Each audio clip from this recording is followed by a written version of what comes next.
পাঠ কৰিবলৈ লৈছোঁ নৱজিৎ দলেৰ কবিতা অনুভৱৰ অস্ত্ৰোপচাৰ। মোৰ অনুভৱবোৰ তপস্বী দাৰ্শনিকৰ দৰেই। নয়াৰ্থক নিগনিবোৰে কুটি কুটি টানি টানি খায় এই দেশ। মঙহ খোৱা চৰাইজনীয়েও দীঘল নখেৰে থাপ মাৰি এডোখৰ তেজাল মঙহ ওফৰাই লৈ যাবলৈ বিচাৰিছে। এজাক শিয়ালেও জুম বান্ধিছে। দহোতে কুকুৰনেচীয়া বাঘে মঙহৰ বজাৰ মেলিছে হেনো।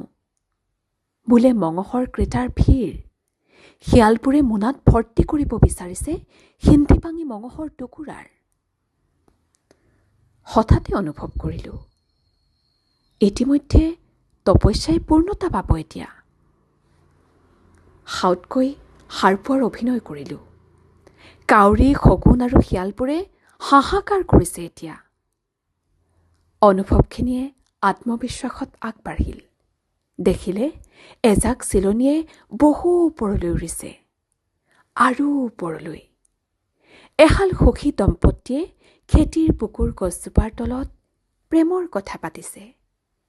সেয়াও প্ৰেমৰ বাবে যথেষ্ট দেখিলোঁ।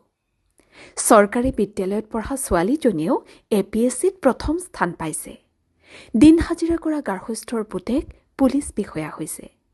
হাইস্কুলত পঢ়োঁতেই গাড়ী চলোৱাজনেও দুৰ্ঘটনাত পতিত হৈছে।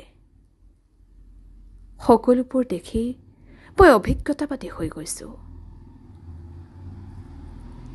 অস্ত্ৰোপচাৰ আৰম্ভ কৰিছোঁ নিজ অনুভৱৰ।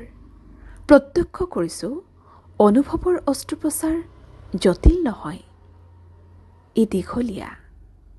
ধৈৰ্য ইয়াৰ মাপকাঠি, সাহস ইয়াৰ লক্ষী, অনুভৱেই ইয়াৰ জীৱন, সফলতা ইয়াৰ কাম্য, সত্য ইয়াৰ সুন্দৰ। এয়ে ইয়াৰ অনুভৱৰ অস্ত্ৰোপচাৰ।